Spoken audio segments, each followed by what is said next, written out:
Welcome to Rosie the Reviewer. We're your hosts. I'm Sam. And I'm Marcia. And we like World War II media, and we want to talk about it. Bob didn't remember jumping. At one instant, he could see the controls, along with the sound of metal popping, like somebody throwing pebbles at a window. He heard the engines and the sounds of fighting, and then time contracted toward the moment that he was sucked into the sky, and there was a torrent against his face and the rushing of air in his ears that hurled him end over end. And then it was calm and quiet, and he was plunging through the air, mouthing words that were taken by the wind. Heaven, this must be heaven.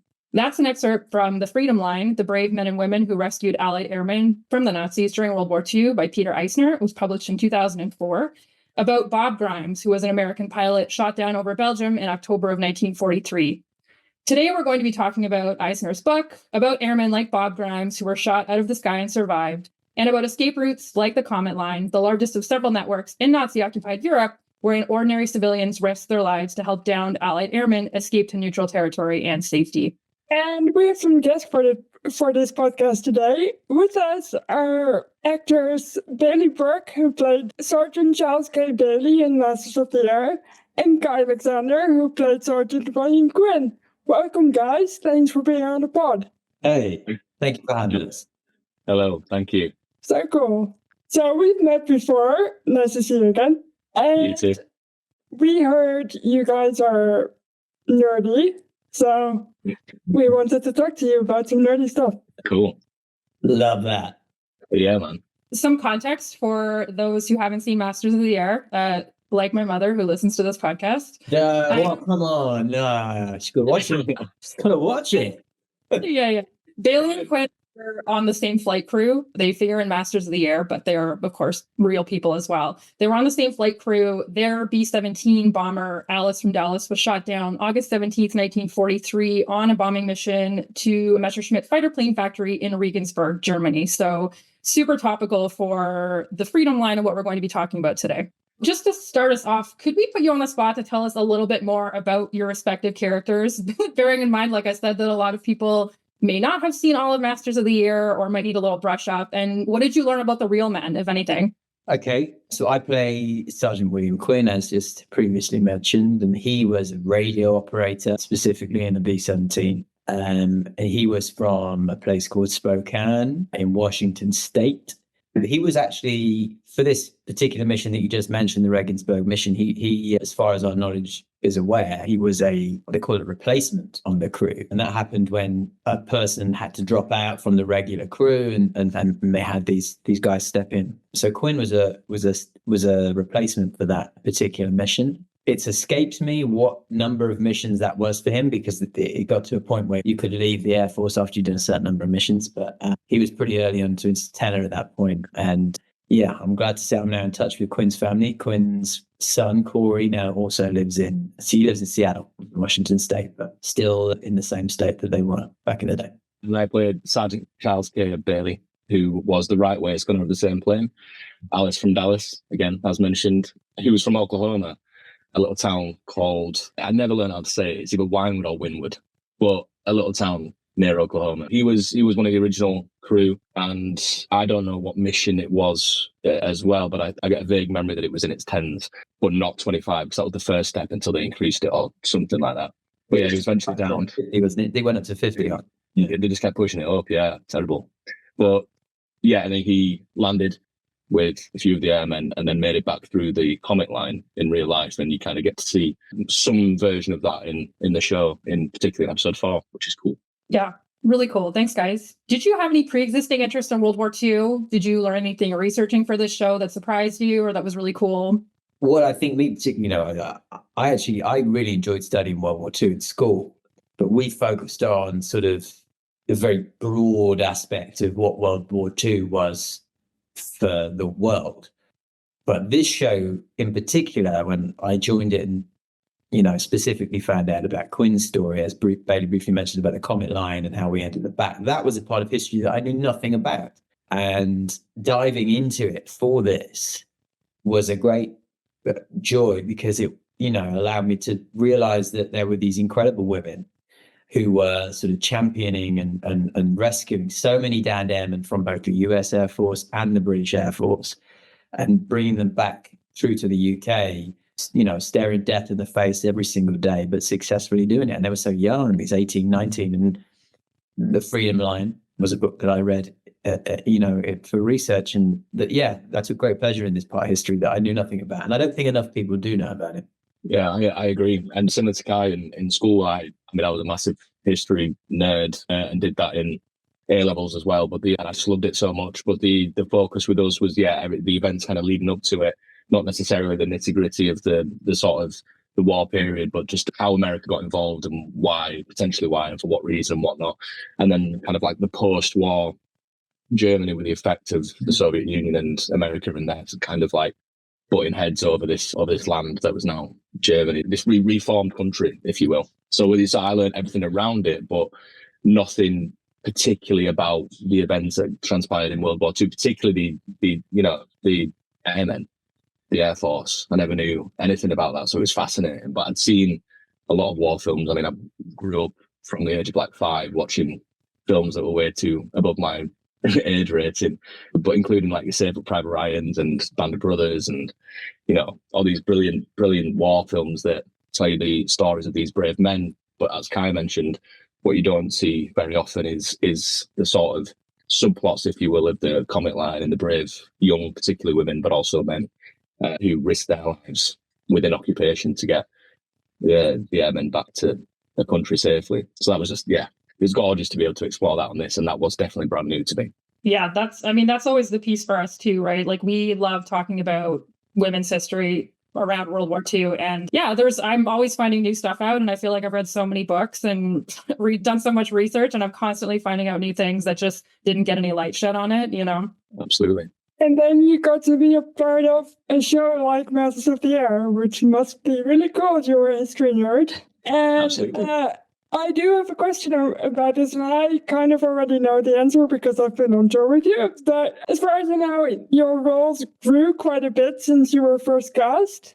Was that true for both of you, or just for you, Bailey? Can you, as if I don't already know the answer, can you tell us about your roles? Yeah, I know kind of a slightly different experience, but I think the thing that we kind of shared is we never really knew how deep into the story we were going, or how much you would see and the events that would transpire. So I went in pretty blind. I mean, we all kind of most of us read for different parts, then got different parts, and it was like a couple of months long process. And I signed on for I think it was like 3 lines or something, and one of them was Toss the Salt, which is One? one of my favourite. It was 3 because I had the Cow on the Runway bit as well. Oh, the Cow on the Runway, yeah. So it's like Toss the Salt and Cow on the Runway, and which was just, I was buzzing with that. I was just fresh out of drama schools, and we'd just come out of the first wave of COVID. So like, to get anything coming out of drama school was just, I mean, especially on a show like Masters, and like you say, being into history and stuff, like it was a dream first job anyways. And then 2 weeks in, me and Kai got pulled into a meeting with our director, and they just basically were talking about where it was going to go. And I still didn't believe it. He was talking to us, and he was telling us stuff about Comet Lines and spies and all this like sort of like cool stuff. And I was kind of, that was white. I was like, I don't really know what this means. I didn't quite believe it. I thought he was having me on. And then lo and behold, we just getting pulled in and getting sent versions of scenes, and it kind of grew into what is now episode 4. And do you know if that was because new information was available, or was it already in the books, I've never got to the bottom of it. I mean, Charles and Quinn aren't particularly described in loads of books, although Quinn wrote something, right?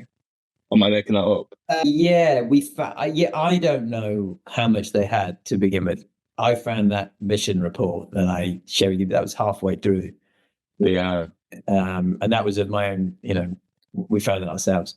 I think they found, no, go on, sorry.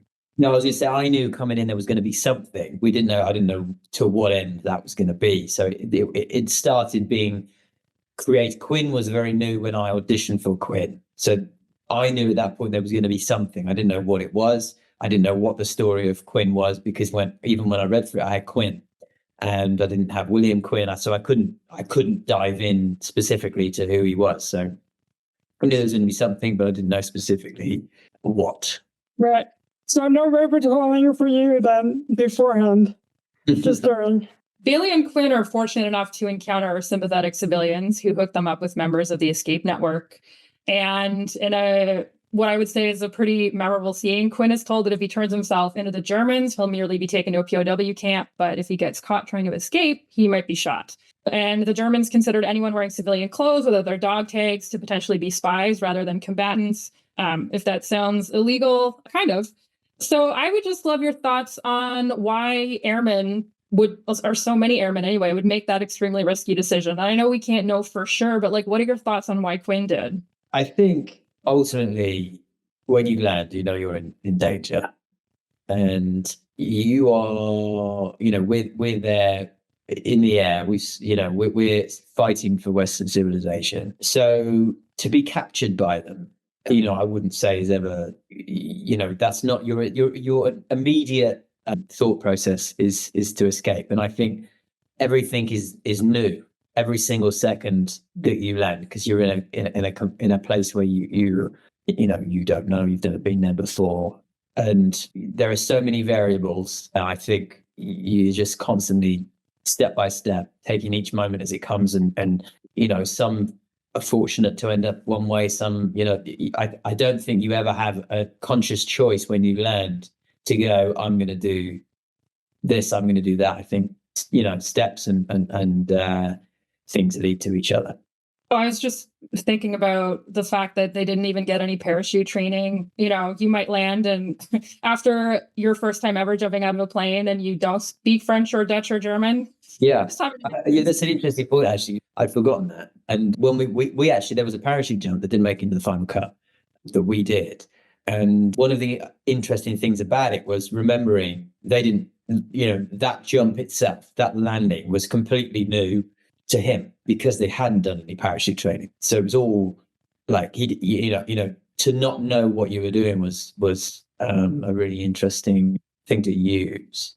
I was just going to add, I do wonder if these guys got into a plane and they were taking a huge risk already, living or dying was very much in the balance already. So maybe that's another thing where maybe the risk of dying isn't necessarily one that scares them as much as, that would be another reason to try and escape. I was literally just thinking the same thing. Funny enough, Mark, I was kind of reflect on the fact that actually, if let's say you're on your 10th mission or something, you've probably seen a fair bit of bloodshed and you've seen people not come back, and you've spent 10 missions or so in this tin can, getting absolutely battered by flak and bullets and everything, and every single day that you're alive, it's so precious. And the fact that you land in the countryside and there's people willing to help you, I think the idea of going to a Nazi-controlled prison camp is 10 times more terrifying than the idea of just trying to get back. And you've risked so much already. And also, there's no guarantee you're going to go to this camp and no one knew what they were, no one knew what they looked like. You didn't know how much these going to respect your human rights. Do you know what I mean? And maybe risking your life, like you say, one more time isn't such a bad thing. I think to just lead on from that briefly, that what you just said, Bailey, is that landing was a success. When you're in a plane and the risks, and that you're staring death in the face up there, and when you're hit, you've got an engine problem, or you're going down, you've got to parachute out. So many people were not able to make it out, and particularly with the Hinton thing, that's a lot of people didn't make it out. So to actually land successfully was a huge something to take in itself. That was a huge moment. Small victory, yeah, for sure. Yeah. So they both make a choice to evade instead of be captured, and that isn't without risk. And that's also not without risk for the civilians on the Comet Line, because the Comet Line was frequently infiltrated by the Nazis. So there's a scene that you guys do where you guys are interrogated by the Comet Line, and it's a funny scene. Also, if they were found to be infiltrators, anyway, they would go on what they called a long walk in the woods. And we see that in the show as well. So I wonder if you could tell us a little bit more about that scene, about the interrogation scene and what we see there. Yeah. Do you want to start, Kai? No, you go for it, Benny. It was. We had a lot of fun on that one. Yeah, it was a weird thing because it was kind of fun. Obviously, it's so serious, but there's something very funny about it because obviously what we kind of learned, it wasn't really scripted the way we did it. The scene was in there, but then like the national anthem, for example, was very much on the day.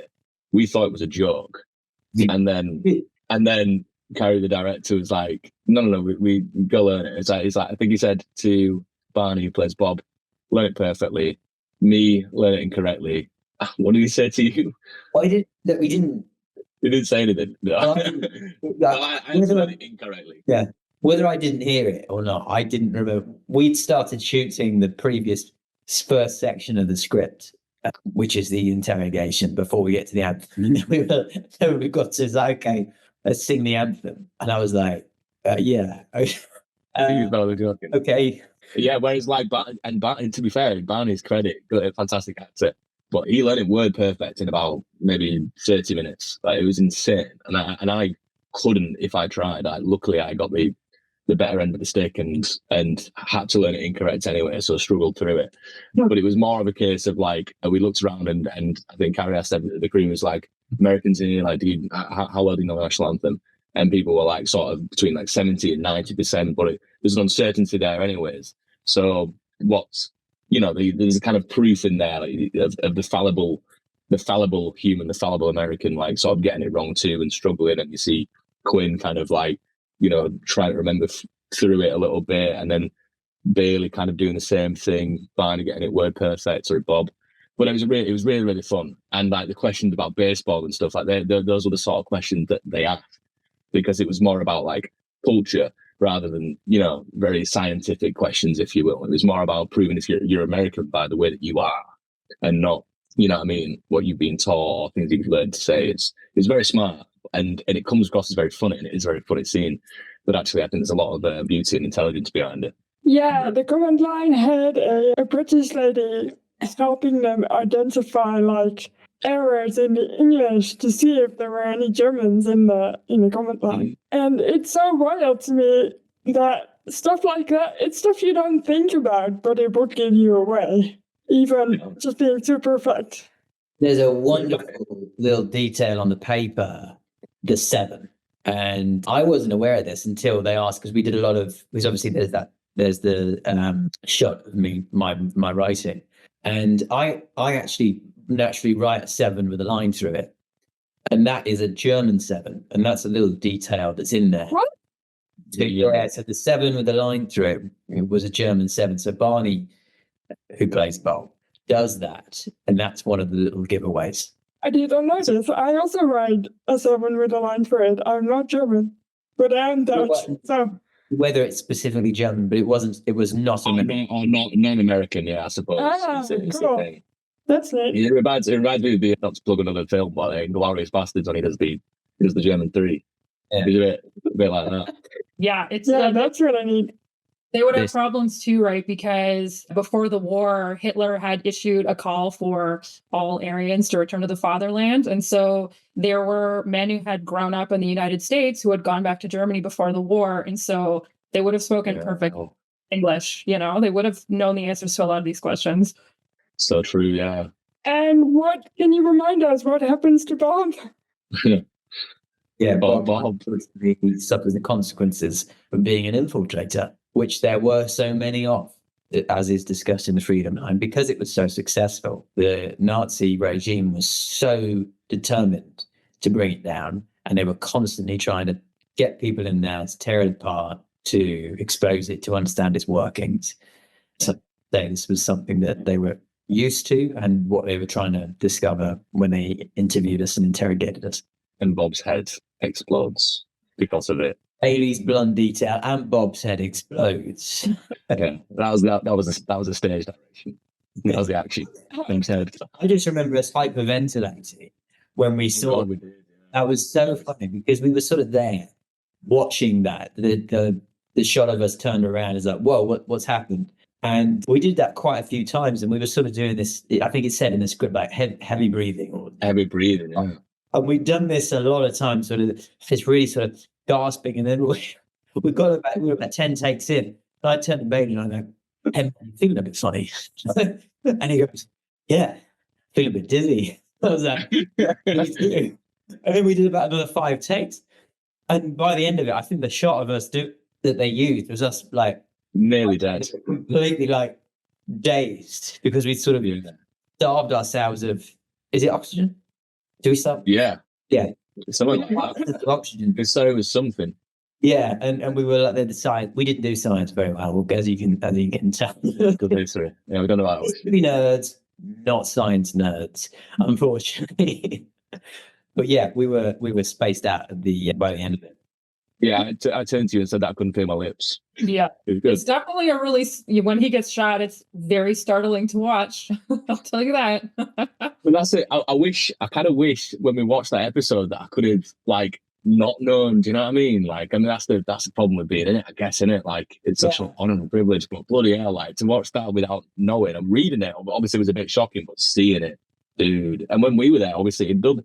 Apart from the fact that obviously they have to use a kind of stunt thing going on, which obviously kind of takes you out of it for a second. Like the actual, you know, how Barney looks was terrifying, the blood and everything like that. And it's crazy. The way they did that, they had this explosion wired into him, didn't they? Remember that? Yeah, it was like a large splatter radius, and you know, it was flung everywhere. It was very realistic. But I feel like the entire escape or the entire walk up to that too is very tense. Like it's really well done, and you can kind of feel like the fear of not knowing what's going on in their scene. So it's really well done, I think. Yeah. And you kind of already mentioned it, but a lot of the people in the Comet Line were women, and I want to just talk about one of them really quickly. Andre de Jong, whose card name was Day Day, she was a woman and she was the first head of the Comet Line. Up to 70% of the civilians that were part of the Comet Line were women, so that's a lot. Out of the 3,000 civilian participants, 700 of them were arrested and 290 were executed or died in prison or concentration camps. So this job was not without risk for these civilians. We meet some of them in Masters. There's 2 that I remember. One of them is called Michu, I think, and one of them is called Manon. And we're very glad to see them. We wish they had more time on air, obviously. But could you tell us a little bit about the scenes that you spent with them? You know, they Anne and Leonie, wonderful actresses, and we had a great time filming with them, and I remember going to it's the first time we met Leonie in the house. I think it was, wasn't it? Yeah. Just sort of meeting Leonie there for the first time in that house, and it was really. I just remember feeling him really like in the zone. That everything about that particular house. We were all in costume. I think we were in costumes by the first time we met, and it was like, whoa, this feels really authentic. And the same with when we met Anne on for the train. Just they're great. They do a great job. They're amazing actresses. They hold so much power. But yeah, sorry, I was going to say they hold so much power with what they have. They do such a fantastic job of that. And again, particularly being young, I think Mishu younger, but nonetheless, these young women having so much power. You see that in the Belgium scene, like you see it, and especially how Leonie plays it. It's like it's incredible, and not power as a bad thing, not as like a power play, but just they've grown up 10 times faster than people would nowadays. They've had to, a bit like the men, I guess. But yeah, and they did a fantastic job of that, and I think it was very important that got captured. Although I agree, I think I'd have loved to have seen a lot more of them, but I think it was good that got captured. You see their youth, but the moment they are our escape. They are our ticket. We are total awe of them. there's that beautiful initial introduction where I think Quinn says, is she your daughter? She didn't. Bailey says she's barely a teenager, And and it's no, that's your guide. And we turn into two little boys. We are really for as soon as we go on, that's what we are. We are completely, we have no idea. Yeah, you're like at their mercy at that point too. You're like, here's my life, help me out. It must be really, for me, it's really hard to imagine. Like, I remember being 20, but to try and put yourself in that position, I can't even imagine myself doing that. Well, I think especially when you think about the fact that, I mean, for example, like particularly in like the Netherlands and Belgium and places like that, a lot of the men had been sent away to do forced labor for the Germans. And so the women were left behind and they were, determined to make an impact in some way. And so they would have these men stay in their home or they would ferry them from place to place, knowing that doing that might not get you killed. It might also get your whole family killed or disappeared by the Germans and you never find out what happened to them. Yeah, and there's no protection for them. Like, if you're an airman and you get captured in your uniform, at least there's the Geneva Convention. But if you're helping airmen who have been downed, then you just get, like you said, disappeared. So it's bad for sure. Yeah, as I said, all of those things, when we discovered them leading up to filming this, I was just amazed that I didn't know about it before, and how, as you say, people didn't know about it when we'd filmed the show, and you started briefly talking about what storyline you were involved in, and the Comet Line is just something that's not known about, but the sheer amount of people that it saved is incredible. So yeah. I would say my favorite part of the book, The Freedom Line, is the whole part where I think it's Day, like right at the beginning, she takes a couple of airmen and like, we can't underestimate how far this was, from like Belgium or the Netherlands across the Pyrenees, like into Spain to get them to Gibraltar where they could be evacuated to England. And if you look at a map, that's quite a distance. And the first couple airmen to be rescued, like Day just did it herself. She just walked these guys across the Pyrenees. And at first, they, on the British embassy, they weren't taking her that seriously. And then she kept bringing more guys. And finally they were like, all right, well, how do we get involved here? Like, how do we assist this effort? But it's just such a, just even reading the passages about them just passing through the mountains in the dark, wild. Like rivers. I remember reading them when they go through rivers at night, and they lost some people on there's a few of them, they lost them because of the currents, the dangers of crossing the river at night to avoid being seen. So her Masters of the Air, Donald Miller's book, by war's end in Europe, flak had taken down 5,400 American planes, while 4,300 were shot down by fighters. So that would include fighter planes where there was just the pilot inside, but it would also include a lot of bombers where there's a crew of approximately 10 people if it's a B-17. And Bailey and Quinn were among the approximately 5,000 Allied airmen who escaped back to England. Can you tell us what was next for them and for any downed airmen who made it back? Yeah, well, they had to be sent home, especially if you survived via the Comet Line, which obviously is kind of the only route. But you couldn't fly again because there's too much risk of you being captured again and then revealing secrets and being interrogated, and then endangering the lives of thousands of men, as you say. So they had to get sent home, and you kind of see that in episode 7. You see a little farewell to them going back home, but that was the immediate thing. Yeah, it was deemed too risky for them to fly again. Yeah, it's kind of wild to me because I do feel like probably a lot of the people who were rescuing airmen were obviously doing it for altruistic reasons to save lives, but also there was probably some thought like, if we get them back, then they don't have to train another pilot. People are very resource intensive to train and get ready. And then it's like, oh, they get back and they actually have to be reassigned. Not that they'll be necessarily leaving the army, but they won't be able to fly again. So I just thought that was interesting. Yeah, no, 100%. Yeah, I don't know. I'm sure they kept within, they went back to America. We know that. And then they started families a bit later on when the war ceased. But between that, before the war came to an end, I'm sure they had some handing. I never received any document about that, but some form of, training or something like that. Yeah, he stayed military for a long duration. I'm going to make a bit of a switch here because you guys recently went on tour. and you went twice, Billy. Can you Yeah. talk to us a little bit about what that was like seeing all the places that Billy and Quinn would have been at, and seeing like the memorial and all that sort of stuff? Can you talk to us about it? Yeah, I loved it. Specifically, I mean, I loved both. So I went to one in Cambridge that you run as well, March, and then the Belgian one as well. The Cambridge one, I mean, seeing Thorpe Abbots was a highlight for me, man. And it's so strange as well because obviously they recreated it for us to film in.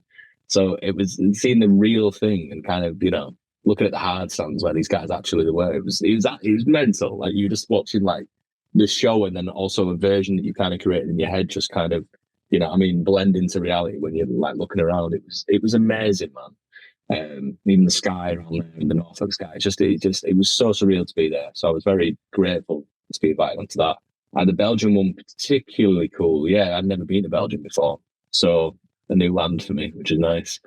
And the memorial, very emotional. I thought that was incredible to sort of pay respects to Babyface Hinton, and also just just to be present for them unveiling a memorial to Alice from Dallas as one of the many planes that was kind of lost. The planes were kind of people, you know what I mean? It's crazy. Like we don't really have that anymore. I don't think, like maybe because of media and stuff like that. But I think the ownership of an object was so special then, and especially this thing that you're either gonna survive in for a long time or you're going down in. Like it's like you're kind of sewed to it in that way. And I think we, not to be pretentious or anything, but I think we kind of came that on set with Alice from Dallas. Like we had like a little saying as a group and stuff, and like just to form like sort of an emotional connection with that. And then to like fast forward when we filmed it, Kai, 4 years ago, 5 years ago. Fast forward all this time, and then to be able to be present at that and see all these speeches and and these beautiful words being said, and then to touch the parts of Alice from Dallas that were from the plane. It's just like it's a gorgeous full circle. Visiting Ardennes Cemetery on and seeing, of course, obviously when you're acting, you aim for, as close to reality as possible. It's what you aim for. But ultimately, you still know that you are filming something, you're making a television series. But to visit Ardennes and see Babyface's stones, it really became very real. And the moment I saw it, it was really quite deep because it brought it to life. Although, as much as we knew these people were real and much as we knew how, authentic, to the smallest detail, everything that we did was true, to see it in reality and to see Babyface's headstone was quite a moment. I thought the safe house was also really wild to see. With the Germans being right on top of them. Like, how does that even happen? With the thing with was it the toaster? I don't remember. Didn't they? The kitchen. They moved something in the kitchen every day. Yes. All the right. And one of those things indicated whether the Germans were in or not. Yeah, wild. Yeah. Incredible. And also Virgin. The safe house. That was his safe house. That was his. Yeah. So incredible. Yeah. I just walking the weeks. Yeah, correct. I was just gonna say just to like follow some sort of walk the footsteps for real in a lot of ways, and yeah, that's it. I was just gonna ask, is it weird being on tour with all these fans of the show?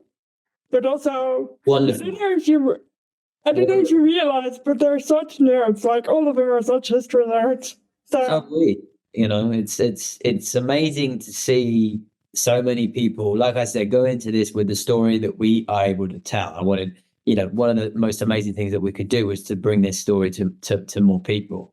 And then to see so many people, how they've engaged with it and how they've responded to it, it's a really touching thing. That's the thing, isn't it? It's very clearly impacted our lives in very positive ways, in mine, Kai's, and then to be, I don't speak for you, Kai, but like to be on tour with people who, in whatever way, shape, or form, has impacted their lives as well. It's just like a beautiful thread. Do you know what I mean? It felt very nice. It felt that we all shared something, a passion and an appreciation for something And it just led to a very nice, lovely experience, in my opinion. I loved it. Yeah, we watched a documentary. I don't know. Do you remember what it was called, Mart? It's called Last Best Hope. Yeah. What's it called? Jinx. What is it?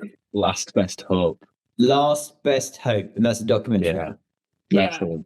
You can find it on YouTube if people are interested in watching it. It basically follows an airman who'd been rescued. He's quite a bit older now. He's like in his 70s or 80s. And he goes back to meet some of the ladies that are still alive from who helped rescue. And they interview them all. And it's obviously still so profoundly emotionally affecting for all of them. I mean, the gentleman is crying. The ladies were crying. Like, it was really just, it's a powerful watch. I definitely recommend it. You've just definitely watch it. reminded me of something, because I'm pretty sure Quinn wrote to the Belgian family who helped us. I'm sure they were in contact. Corey, his son, told me that, and I only found that out very recently. Right. Yeah, they must have such a strong bond, right? It's such a life-changing, life-saving relationship that you have with those people. That's it, isn't it? Like, you could be the most opposite person from somebody ever, and you could have the most opposite kind of like political, social opinion or whatever. But it's like if you save somebody's life, well, that's crazy. Like, there must be some sort of everlasting bond there. Like when you owe that to somebody, and you've got this like shared thing. It's like, I saved you, and you maybe allowed me to save you. In some ways, you trusted each other for that period of time. It's gorgeous, man. And that's something that I think in a lot of art that will just continue to thrive. You know what I mean? It's like our bond, thing, everlasting. Just like an album, despite absolutely hating each other guts. It's crazy, isn't it? That's not true, by the way. We don't hate each other. Just we love each other. Sure. Everlasting. Do you guys have any World War II book or movie recommendations? Or if you have any recommendations you're thrilled about that aren't World War II, we'd love to have those too. I'll tell you something that I watched leading into this was the Five Came Back documentary. It's on Netflix, and it follows the wonderful directors who went to the front lines. John Ford, William Wyler, Frank Capra, George Stevens. They film and produce this incredible, footage that they capture. Is incredible. So that's a great documentary. I've seen that one. It's if people don't know the impact that propaganda had on World War II, it's really interesting in that respect. Yeah, for sure. I would always say Saving Private Ryan, I think, is one of the best war films ever made. I think it's incredible. And also shameless, plug to one of our producers. Yeah, it's fantastic. And what else? I watched, when I was watching Masters, I watched Red Tails. Seen Red Tails? Yeah. Is there more than one? I only watched one. No, there's not. One is called Red Tails, and the other one is called the Tuskegee Airmen. And Red Tails, yeah. Oh, Red Tails, that's the one that I watched. And I thought it was just really, really good. I just thought it was really good. And also, Tuskegee, obviously, Masters touched on it a little bit, but to have a film dedicated to the Tuskegee Airmen, I thought was incredible. So I'd recommend that to anyone as well. Do you guys have anything that you want to plug? Any projects you're working on? Anything you want to tell people to check out? Myself. I've got a show coming out later this year called Department Q on Netflix. I'm about to start something else tomorrow, actually, which is a very interesting film about, set in the exact same time period, actually, about women who got unlawfully sectioned because of having typhoid. So it's really interesting. Looking forward to starting that. That sounds good. It does sound interesting.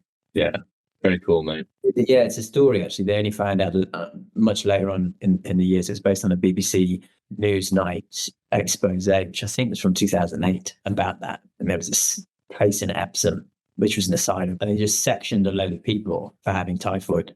It's crazy. Yeah. Mark, did you have anything else that you wanted to ask? I'm trying to think if I forgot anything, but I don't think so. I think this was a really good conversation already. So yeah.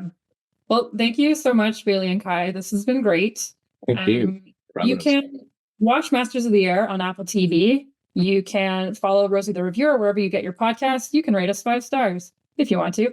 You can visit our website, rosieTheReviewer.com, and you can follow us on Instagram at Rosie the Reviewer Podcast. thanks for listening. Bye. Thank you. Bye.